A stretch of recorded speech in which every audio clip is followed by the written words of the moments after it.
me gustaría dar un poco de encaje a ese título un poco extraño al principio que habéis visto, que es conocimiento local denso y control del espacio. Bien, vamos a hablar sobre todo sobre conocimiento local denso y creo que para entender mejor a qué me refiero cuando hablo de conocimiento local denso, hay que verlo un poco en una trayectoria más larga. Esta investigación que estamos ahora mismo desarrollando y que se va a prolongar durante los años próximos, parte de una trayectoria de trabajo de 20 años prácticamente, a base de una concatenación de proyectos de investigación que tienen como característica principal estar centrados en la relación entre sociedad y territorio. El primero de ellos fue el proyecto People and Space, que lo dirigió Wendy Davis, del University College London. Luego, el proyecto Los Fundamentos del Espacio Europeo 1 y Los Fundamentos del Espacio Europeo 2. Estos fueron dirigidos por mí desde el CSIC y dieron lugar a 3 publicaciones que están en la bibliografía que circulé, están recogidas, de manera que no hace falta insistir mucho en ellas. Son 3 libros individuales, se pueden trabajar por separado, pero creo que vistos en conjunto reflejan una trayectoria bastante coherente de un grupo de investigación que con algunos cambios se ha ido manteniendo a lo largo de los años y que ha llegado a tener, creo que, un nivel de coherencia y de intercomunicación interna bastante notable. De ahí que los resultados, más que ser simples colecciones de artículos, son obras más ligadas, más coherentes internamente de lo habitual. Bien, la cuestión esencial que anima estos proyectos es el estudio de la relación entre lo local y lo supralocal. Es decir, un énfasis en las sociedades locales de la Alta Edad Media, pero un interés muy grande en ver cómo esas sociedades locales se conectan con el mundo que las engloba y hasta qué punto son esferas de escalas distintas que no se hablan entre sí, que no se conectan, o hay una relación de 2 vías entre ellas. Esto está íntimamente ligado con los procesos de construcción de la complejidad social, no solamente en la Alta Edad Media Europea, sino en sociedades muy variadas a lo largo de la historia, en las que la construcción de complejidad ligada, por regla general, al aumento de escala del sistema social y político, plantea constantemente la cuestión de cómo se articula el espacio local, la sociedad local, el mundo local, con el sistema que lo engloba y hasta qué punto estamos hablando de relaciones únicamente verticales, de arriba a abajo, de dominación por parte del sistema englobante, o hasta qué punto hay una agencia, un diálogo y un poder decir de las comunidades locales. Bien, el concepto que anima esta presentación, que es el concepto de conocimiento local denso, es una propuesta que se mueve a medio camino entre la antropología y la historia y que la ofrezco como una herramienta conceptual que creo que es interesante para tratar de entender qué clase de mecanismos atan y articulan la relación entre lo local y lo supralocal en la Alta Edad Media, pero también en otros contextos. El concepto de conocimiento local, sin denso, solamente conocimiento local, está muy difundido en estudios de todo tipo, fundamentalmente de ciencias sociales, en antropología, pero también muy especialmente en las ciencias o los estudios del desarrollo, de todos los temas ligados a proyectos de cooperación, a proyectos de desarrollo sostenible, etcétera, etcétera, han ido dando cada vez más importancia al conocimiento local. Y una de las razones por las que se da esa importancia al conocimiento local es que constantemente se comprueba que hay una tendencia a chocar, a colisionar lo que podríamos llamar un conocimiento global y un conocimiento local en los contextos de desarrollo. Y esto deriva de que a menudo esas formas de entender la realidad no son solamente conocimientos, es, digamos, una representación del mundo, tanto local como global, parten de presupuestos radicalmente distintos que son muy difíciles de conciliar. Cuando pensamos en el conocimiento global o en las opciones o en la agencia global en programas de desarrollo o en contactos, digamos, transculturales, lo global se asimila muy fácilmente al pensamiento que podemos llamar occidental y va unido al conocimiento de tipo científico que se genera a través de la ciencia académica que conocemos, pero también a los intereses, a las preocupaciones y a la manera de ver las cosas propias del mundo capitalista. En cambio, cuando se piensa en el conocimiento local, se piensa en otro tipo de aproximaciones que no están condicionadas por los intereses capitalistas o no tanto, que no están ligadas al conocimiento científico o no tanto, pero que tienen mucho que ver con la forma de articularse internamente con sus jerarquías, con sus intereses, con su visión del mundo, con su ideología, las comunidades locales. Este es un concepto muy interesante de aplicar a la Edad Media. El problema que me encuentro, o que me he venido encontrando durante los últimos años, a la hora de aplicarlo directamente, es que el concepto de conocimiento local carece de un anclaje de escala. Es decir, hablamos de conocimiento local y no se sabe muy bien de qué estamos hablando. Y de hecho, una mirada rápida a la bibliografía disponible sobre el tema, que es amplísima, permite ver que unas veces se habla de conocimiento local para referirse estrictamente a las localidades, la localidad en el sentido de la ciencia geográfica. Otras veces se puede hablar de del conocimiento local para referirse a un pueblo o a una etnia completa. Y a veces incluso se habla de conocimiento local para referirse de manera global a todos los agentes a escala mundial que podríamos incorporar dentro de esa noción de conocimiento local, no occidental, no capitalista, no científico. Es decir, el conocimiento local es un poco una especie de comodín que nos permite aplicarse casi a cualquier cosa. Y esto le resta, creo, potencial teórico porque lo disuelve, porque lo vuelve demasiado vago. Hace ya algún tiempo que me preocupé por intentar dar un anclaje de escala a la noción de conocimiento local. Y en dos trabajos fundamentalmente, uno del año 2008 y otro del año 2019, muy reciente, he atacado la cuestión, y de hecho sigo trabajando sobre ello, para intentar definir, podríamos decir, cómo de local es el conocimiento local.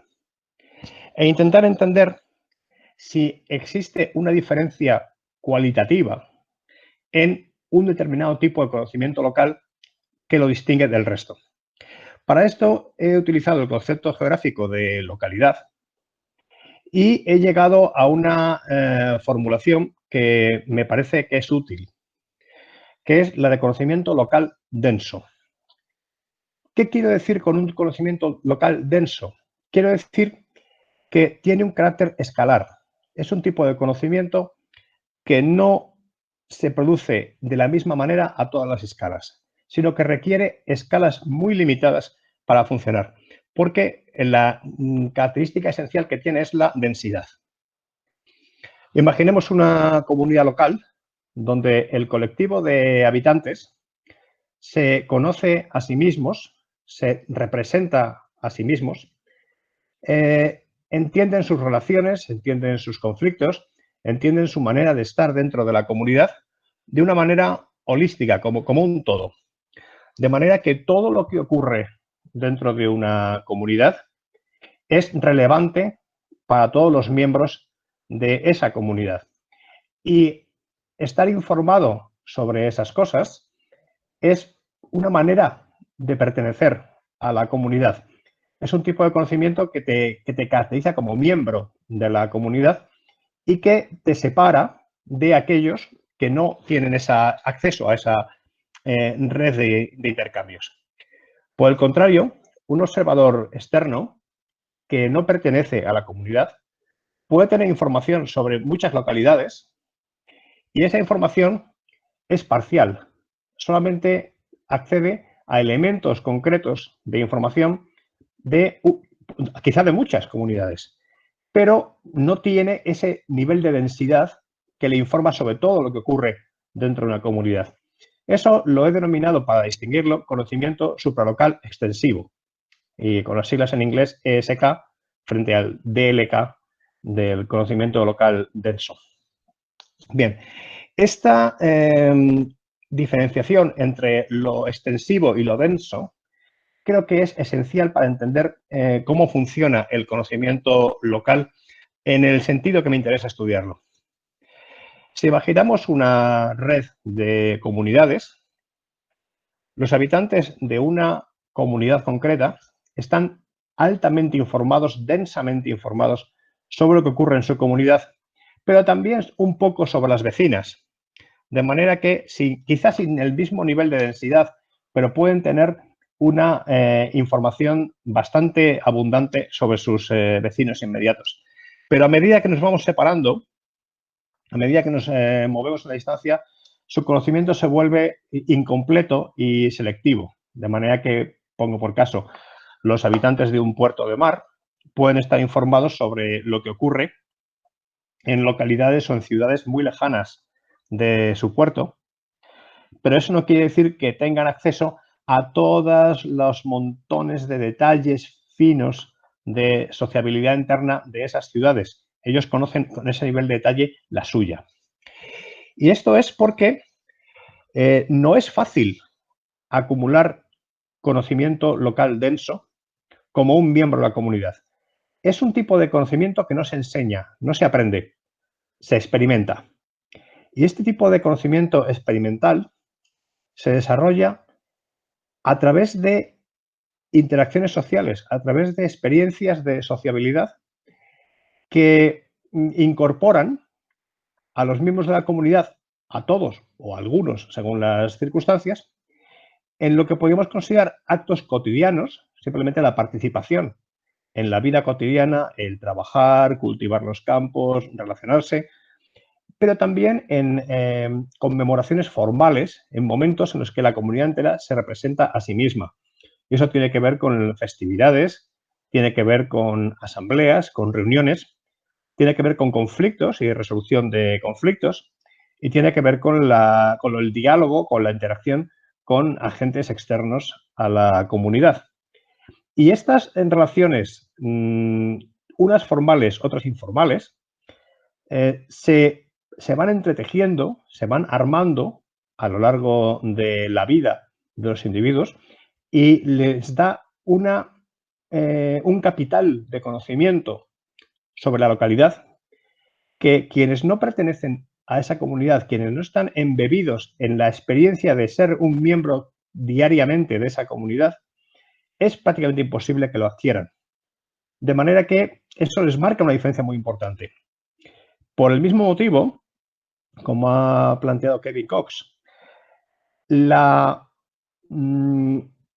inversión en esfuerzo y en tiempo que supone adquirir el conocimiento local, el saber estar dentro de una comunidad, es algo que se pierde en caso de emigración. El emigrante que se desplaza a otra comunidad llega desnudo de ese tipo de información, de ese tipo de relaciones, y eso le puede marcar durante toda su vida, o por lo menos durante muchos años, depende, y facilitar que sea percibido como un externo, como un foráneo, quizá hasta la generación siguiente, quizá hasta que sus hijos se hayan establecido desde el nacimiento en la comunidad. Este es un aspecto que rara vez se tiene en cuenta a la hora de plantear las migraciones medievales, pero es un aspecto, creo, muy, muy importante. Bien, el conocimiento local denso es además colectivo.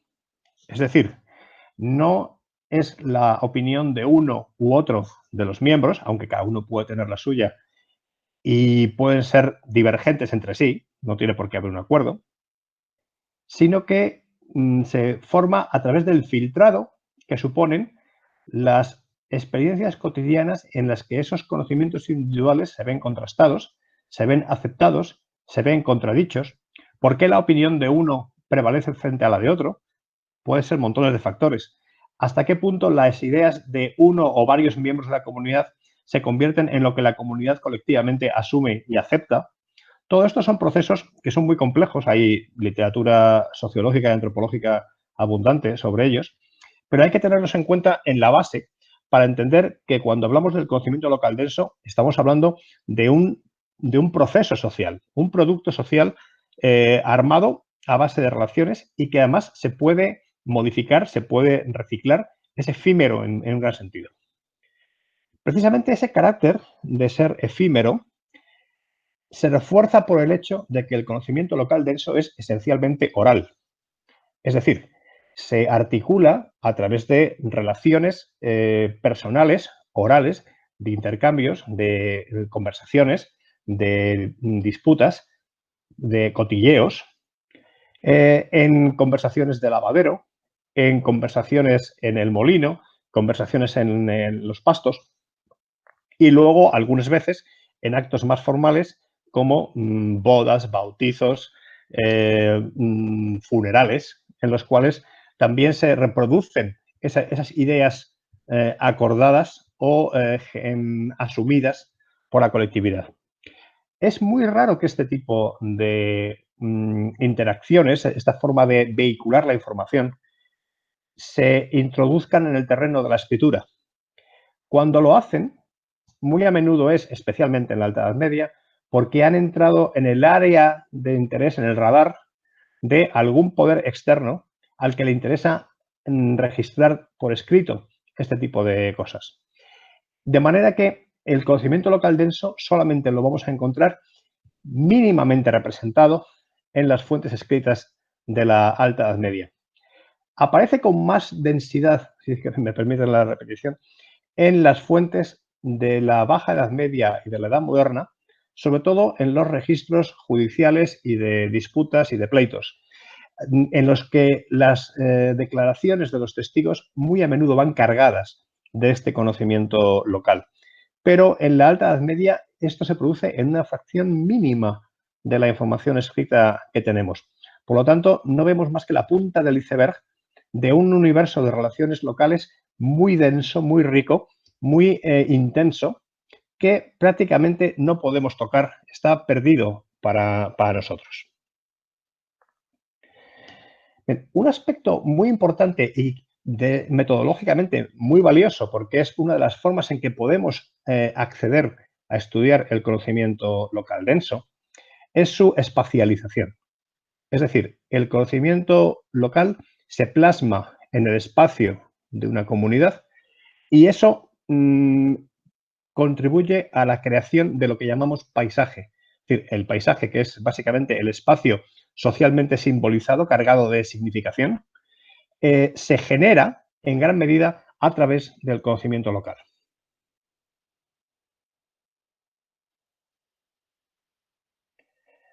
Voy a saltar un momento atrás. Aquí. Bien, la forma en que una comunidad ocupa el espacio es un aspecto esencial de la identidad y de las relaciones internas de esa comunidad y de cada uno de sus componentes, de cada una de las unidades domésticas que la componen. De manera que conocer el espacio, conocer las normas que regulan el acceso a sus recursos y el disfrute o la prohibición de disfrutar de determinados recursos. Conocer la posición del resto de los miembros de la comunidad respecto de esos recursos. Todo eso es un elemento esencial para la participación en la comunidad. Y eso deja huellas en el espacio. El paisaje está cargado de elementos antrópicos, de elementos que los seres humanos han ido generando con su actividad cotidiana sobre el espacio. Y todos esos elementos entran en el radar de la comunidad local, los habitantes de la comunidad local los conocen. Prácticamente no hay nada en el espacio de una localidad que los habitantes no conozcan y se expliquen o se interpreten en alguna manera. Y en ese acto de darle sentido a los elementos que forman el entorno, tenemos la creación de paisaje. Los elementos del espacio se convierten en articulaciones de significado para los miembros de la comunidad.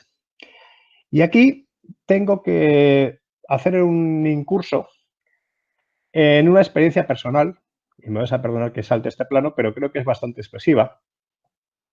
Cuando yo estaba empezando mi carrera investigadora, el año en el que me casé, en 1990, tuve ocasión de viajar al pueblo de origen de la familia de mi mujer, que es un pueblo pequeñito del Pirineo aragonés que está despoblado desde los años 60. Es decir, en los años 60 y algo se marchó la última familia que vivía allí y las casas que quedan, algunas se han arruinado, otras se han mantenido ocupadas esporádicamente por las familias que van al pueblo. Yo tuve ocasión de visitarlo y el aspecto que ofrecía es el que se ve en estas imágenes. Es decir, un pueblo básicamente abandonado, en el que todavía se puede reconocer, creo, con bastante claridad, el sistema agrario de bancales, las parcelas labradas en las laderas para crear espacios de cultivo. Cuando paseamos por el entorno, las acequias de riego estaban todavía operativas, aunque no se regaba nada. Los frutales seguían dando frutos, pero la iglesia estaba casi arruinada y la mayor parte de las casas estaban cubiertas de hiedras y de maleza. Sin embargo, nuestro guía en esa visita, que era un tío de mi mujer, llamado José, nos llevó por el entorno del pueblo, nos llevó a visitar los campos de cultivo, los bancales, las huertas, los riegos, y él era capaz de reconocer todas las parcelas que habían pertenecido a su familia y nos llevó a un bancal arruinado en el cual nos decía, este bancal lo construyó mi abuelo con ayuda de mi padre y teníamos aquí los cultivos, esa acequia llevaba a nuestra huerta. Cuando fuimos a la iglesia, él era capaz de localizar las tumbas de todos los familiares, aunque estaban prácticamente borradas por la vegetación y no se veían. Y él nos contaba historias familiares a propósito de las parcelas que íbamos visitando y nos contaba quién había casado con quién, de qué pueblo venía una rama de la familia, había habido una disputa en el pasado, había habido herencias, cruces, operaciones. Es decir, José estaba leyendo el paisaje para nosotros. Nosotros que no teníamos un conocimiento local denso, solamente veíamos elementos de cultivo arruinados. Pero José estaba viendo la historia de su familia y de las otras familias del pueblo, representada en las parcelas casi borradas por la vegetación. Cuando unos años después José murió, ya no quedaba nadie que pudiera recordar toda esa pequeña historia local mirando a unas parcelas. Esas parcelas ahora ya son solamente parcelas agrícolas, algunas de ellas recuperadas, otras borradas, pero ya no tienen el significado que tenía para un miembro de la comunidad como José, que tenía conocimiento local denso. Pues bien, esta forma de leer el paisaje, que en su momento a mí me llamó mucho la atención, pero no era capaz de articularla de una manera teórica en mi trabajo, poco a poco fue cobrando forma. Y fui comprendiendo que este conocimiento denso del entorno es un elemento esencial en la identidad colectiva e individual de las comunidades rurales. Que todos los elementos del entorno tienen que ser reconocidos. Y la forma en que se hace esa operación consiste en darles nombre. La toponimia, que estudiamos muy a menudo desde el punto de vista lingüístico, es más que eso. Consiste en individualizar, en personalizar los componentes del paisaje. De manera que una roca recibe un nombre específico y ya no es una roca, es esta roca. Y un río recibe un nombre y se convierte en este río. Y un árbol es este árbol. Y de esta forma, el paisaje se puede hibridar con relaciones sociales y puede ser objeto de memoria, de olvido y de reinterpretación. Podemos encontrarnos mojones de propiedades que están asociados a conflictos entre familias. Un observador externo ve el mojón. Un miembro de la comunidad lee un conflicto. Encontramos cuevas, rocas, árboles con asociaciones sacrales. Y lo que para el observador externo es un elemento más del paisaje, para los locales tiene significados importantes que determinan los comportamientos. A veces incluso se producen rebotes. Por ejemplo, esto es un caso muy bonito. En el libro de la Montería de Alfonso Onceno del siglo XIV se habla de un espacio que es este monte que estoy señalando aquí. Y se nos dice, Montoto, que está entre Barbadillo del Pez, que está aquí, y Vallejimeno y Quintanilla. Vallejimeno está un poquito más al este, Quintanilla está aquí. Es un buen lugar para cazar oso en verano y la vocería se coloca monte arriba, mirando a Barbadillo y hasta Bezares, y la armada se pone en el hierral sobre Villajimeno. Y dicen además que con el carbón de este monte y el agua del arroyo Aguas Vivas, el arroyo Aguas Vivas es este de aquí, se forjó la espada Durandarte que perteneció a Roldán.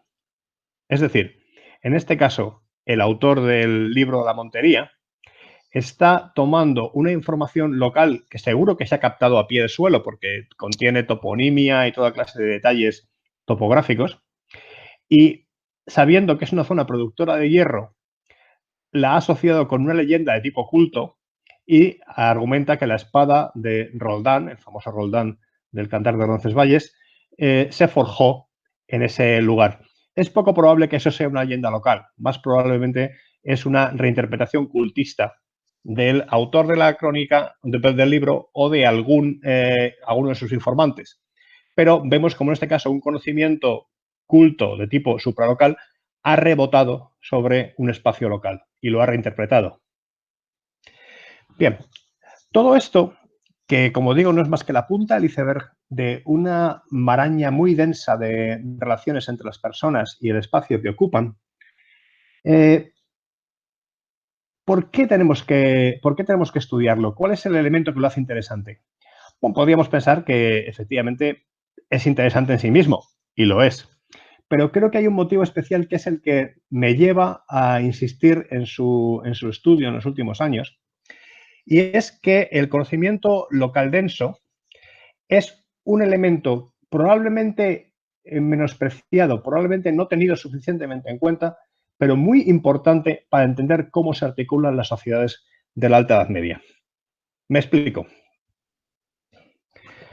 A diferencia de las sociedades de la antigüedad, por ejemplo, el Imperio Romano, a diferencia de las sociedades modernas y a diferencia también de algunas sociedades altomedievales como Bizancio o como el Imperio Islámico de sus primeros momentos, la Alta Edad Media de la Europa occidental era básicamente un mundo sin catastros. Es decir, sabemos que en el mundo romano la estimación de las propiedades, el registro de sus límites, el registro de su producción, era un componente muy importante de la acción del Estado porque era, de hecho, el sustento de la fiscalidad. Y el Estado romano se tomaba muy en serio la fiscalidad, era muy importante para ellos. En otras sociedades tributarias de la Alta Edad Media se puede decir prácticamente lo mismo. Sin embargo, como ha planteado muy lúcidamente Chris Wickham, las sociedades de la Europa altomedieval occidental fueron poco a poco dejando de llevar ese registro de las propiedades al hilo de la pérdida de la propia noción de fiscalidad. Es decir, son estados muchísimo más ligeros, con muchísimas menos necesidades, que en un momento dado no acometen la tarea complicada y costosa de llevar un registro permanente y actualizado de las propiedades. Es verdad que las sociedades altomedievales pueden hacer ocasionalmente encuestas de mucha densidad. Por ejemplo, los políticos carolingios, de los monasterios carolingios, o, por ejemplo, el Domesday Book en Inglaterra. Pero son operaciones puntuales que no necesariamente se actualizan y que, desde luego, no tienen un carácter de cobertura territorial, sino que son bastante puntuales. El Domesday Book no, pero el Domesday Book es un punto concreto en el tiempo y no se repite. Bien, básicamente eso quiere decir que las sociedades altomedievales no llevan un registro de propiedad, no llevan unos catastros. Habrá que esperar al siglo XVIII para ver cosas como el catastro Ensenada que vemos en la imagen, con intentos de registrar de manera comprensiva y exhaustiva la información sobre el espacio y sobre su producto. Pues bien, esto es interesante porque, sin embargo, a pesar de esta ausencia de catastros, los especialistas suelen poner énfasis en que uno de los giros fundamentales de la Alta Edad Media europea occidental es cómo unas aristocracias basadas sobre todo en relaciones personales de clientela que asimilaríamos desde el punto de vista antropológico a la jefatura, sobre todo en el norte de Europa, transicionan y evolucionan hacia unas aristocracias basadas en la renta agraria. Es decir, aristocracias que tienen un fundamento en la tierra que controlan y en los campesinos que trabajan esa tierra para ellos. Pues bien, esto es un proceso esencial que define realmente la articulación de las sociedades feudales a lo largo de la Alta Edad Media y, sin embargo, hay que darse cuenta de que en el corazón del proceso completo, el corazón de este mecanismo de construcción de complejidad social, está la cuestión del acceso a la tierra, de llegar a la tierra. Me gustaría poner algún ejemplo que viene directamente del caso castellano. Por ejemplo, en el año 951, Alarico hizo una donación al monasterio de Marmellar. Y esa donación incluía mi parte en tierras y viñas y todo lo que poseo allí donde pudierais hallarlo. Esto no es en absoluto una donación rara. Hay montones de donaciones parecidas en el caso castellano, en el caso del noroeste de la península ibérica, pero también en el resto del occidente alto medieval. Y uno puede acostumbrarse a verlas y puede que no le llame la atención. Pero yo no puedo evitar pensar qué hacían los monjes con una donación ambigua como esa, que dice mi parte en tierras y viñas y lo que poseo donde pudierais hallarlo. Y a partir de ahí es trabajo de los monjes el ponerse a averiguar. Bien, una explicación, una cierta iluminación de este problema la da otro documento de en torno a 1090 procedente del monasterio de Sagún, que nos cuenta cómo había un noble que se llamaba Gonzalo Núñez, que tenía una iglesia en una localidad y que decidió que iba a construir un palacio, es decir, una gran propiedad, lo que en inglés llamaríamos un manor, en torno a esa iglesia. Pero para hacer lo que hizo, para hacerlo, se dirigió a la gente de la localidad y les interrogó. Les preguntó, ¿la tierra adyacente a la iglesia que tengo yo, de quién es? Y los habitantes de la localidad le indicaron quién era el propietario. A continuación, Gonzalo Núñez se dirigió al propietario, entabló una negociación y consiguió que ese propietario le transfiriera su tierra. Una vez que tuvo éxito la primera operación, la repitió más de 50 veces y después de 50 operaciones como esa, consiguió completar la propiedad que quería formar. Es decir, En el caso de Gonzalo Núñez, la solución para su problema era preguntar a los locales, porque no había catastros, no había registros de la propiedad, había que averiguar cuáles exactamente eran las tierras en cuestión y quiénes eran sus dueños para poder operar. En el caso de los monjes de Marbellar, que hemos visto anteriormente, la donación de Alarico no les dejaba más que una vía, que es, primero, preguntarle a la parentela de Alarico o al propio Alarico, si es que no era un testamento post-mortem, preguntarle cuáles son las propiedades que tiene Alarico y dónde están. Y después tienen que ir a las comunidades locales y averiguar cuáles son exactamente las tierras de Alarico. Es decir, este tipo de donaciones en la Alta Edad Media, en lugar de una transferencia directa de propiedad, lo que hacen es abrir un espacio de negociación entre los actores supralocales y las localidades.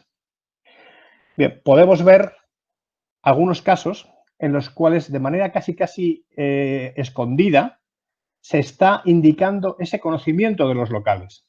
Por ejemplo, en Cardeña, en el año 963, tenemos una donación de una villa en la que se entrega una villa según el fuero antiguo, pone de los antiguos días, de los tiempos antiguos, con sus prados, pastos, montes y fuentes, con sus entradas y salidas, íntegramente según sus límites antiguos. Esta mención de los límites antiguos está aludiendo claramente a las cosas que los locales conocen perfectamente, por lo tanto no hace falta escribirlas y no hace falta repasarlas. Ellos saben cuáles son esos límites antiguos. En este caso de 1029 tenemos la donación de unos palacios a la orilla del mar, en el lugar que llaman Somo, con su divisa y su ganado y sus manzanedos y sus derechos antiguos atestiguados por ancianos. Es decir, en este caso se está dando como fuente de credibilidad para los derechos que se transfieren lo que los ancianos del lugar saben. Es decir, la memoria continuada a lo largo de generaciones de una serie de datos que no están escritos en ningún sitio, lo saben los locales. La importancia de la memoria en este proceso es absolutamente esencial. Y no es esencial simplemente por una cuestión de registro en el sentido de cotilleo, de saber lo que ocurre por saberlo. Es que para los propietarios de la localidad es fundamental saber de quién son las tierras y quiénes son los que están actuando en cada lugar.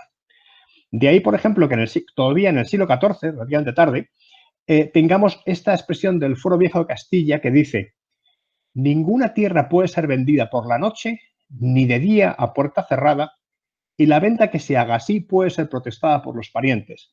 Es decir, la transferencia de tierras en una localidad es un acto de interés público. Hace falta que se sepa. Los vecinos tienen que saberlo. Y dice también, esto es fuero de Castilla, que un hidalgo puede vender su tierra allí donde se encuentre, pero el labrador solo puede hacerlo a pie de tierra. Dicho de otra manera, los nobles se asumen que no son realmente actores locales, pueden estar en cualquier sitio, pueden estar en Burgos, pueden estar en Valladolid y hacer operaciones con sus tierras, pero los labradores tienen que hacer la venta a pie de tierra delante de sus vecinos, de manera que sus vecinos sepan que esta tierra ha sido transferida y a quién, para que lleven el control de qué tipo de relaciones se están estableciendo entre propietarios. Esto es el auténtico catastro de la Alta Edad Media, la mente de los que saben que ha ocurrido una transferencia. A veces incluso hay elementos especialmente llamativos que nos indican los conflictos, las tensiones que van asociadas a estos fenómenos. Por ejemplo, en el año 1011, el conde de Castilla, Sancho García, fundó el monasterio de Oña y para ello se hizo con el control de la localidad de Oña. Una vez que lo hizo, reunió a los vecinos de las inmediaciones, principalmente a los infanzones, que eran los líderes de las comunidades locales, y a los vecinos del entorno. Y establecieron una perambulación, es decir, recorrieron los límites del territorio para que la gente tuviese muy clara cuáles eran los límites de esta unidad. Esto es interesante porque la localidad ya existía y es una de estas localidades que podrían haber aparecido igualmente referidas como sus términos antiguos, los términos que los habitantes ya conocen, y no haría falta explicarlo. Sin embargo, en este caso se organizó una ceremonia muy compleja, con asistencia de un montón de gente, justamente para que no quedara duda. Y el documento nos cuenta: yo, el conde Sancho, en presencia de los jueces Ani Bermúdez y Salito, con los infanzones llamados Gutiérrez Díez y Fernando Díez y Muño Gustioz, etcétera, etcétera, y con todos los de la vecindad, acotamos los términos de esas y ejidos de Oña. A continuación hicieron una perambulación y fueron explicando uno a uno cuáles eran los mojones de esos límites y fijaron derechos de exclusión. Es decir, los vecinos de la localidad circundantes no tenían derecho de utilizar los comunales, los pastos, las aguas dentro de ese espacio. Y a continuación, los vecinos, por medio de sus líderes, los infanzones, afirmaron: nosotros, los infanzones que estamos en torno a Oña, reconocemos este decreto y estas prohibiciones y establecemos que cualquiera de nosotros que se atreviere a tomar prendas, a capturar o matar a alguien, a recolectar o hacer cortar o cortar árboles, a labrar los ejidos o a cualquier otra infracción, ya nosotros, nuestros hijos o nuestros nietos o parientes, que paguen las penas establecidas.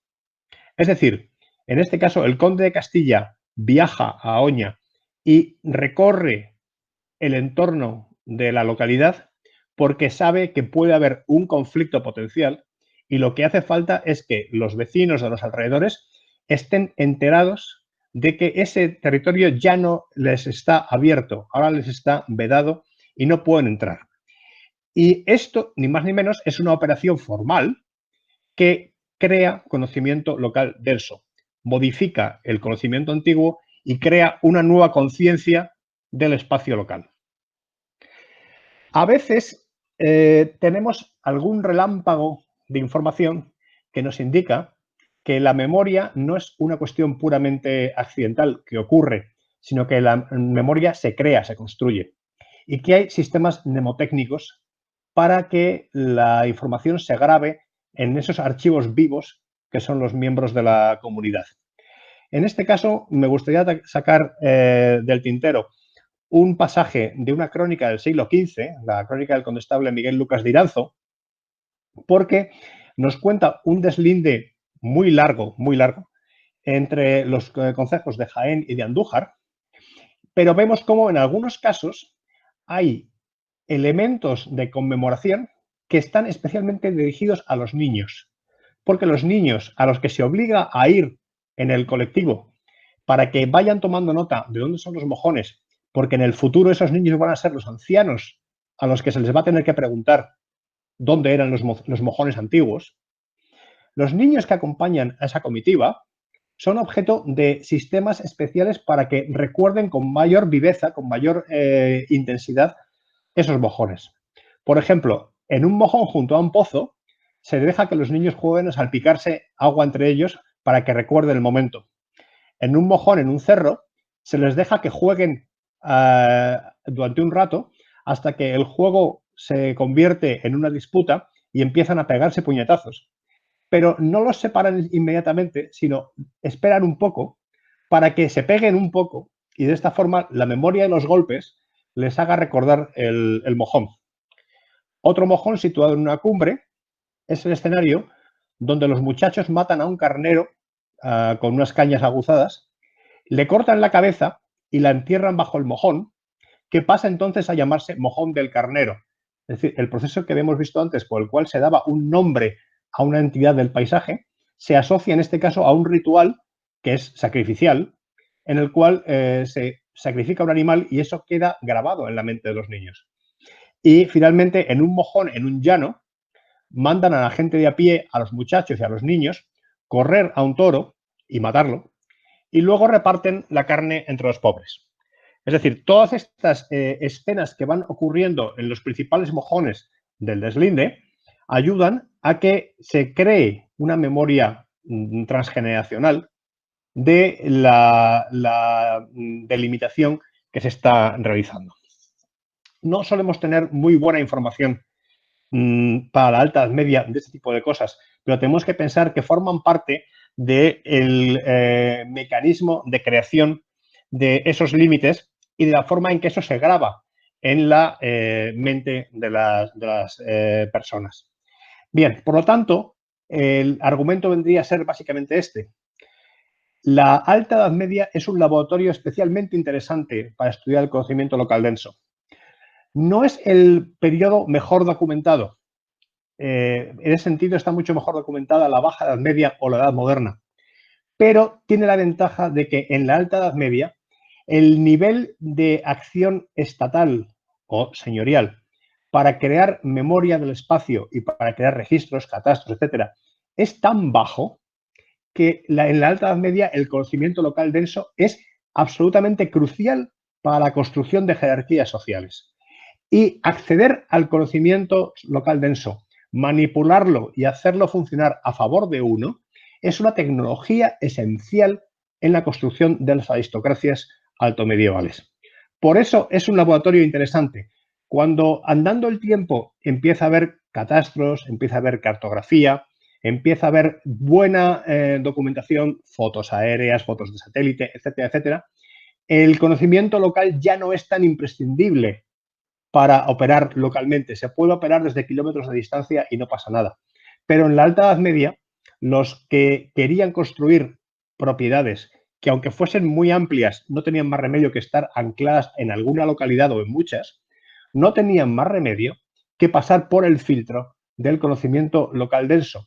De manera que si entendemos mejor, y en el futuro espero que el proyecto que llevamos en marcha lo permita, si entendemos mejor el conocimiento local denso, entenderemos mejor cómo se construye la complejidad social en la Alta Edad Media. Y esto es todo. Muchas gracias.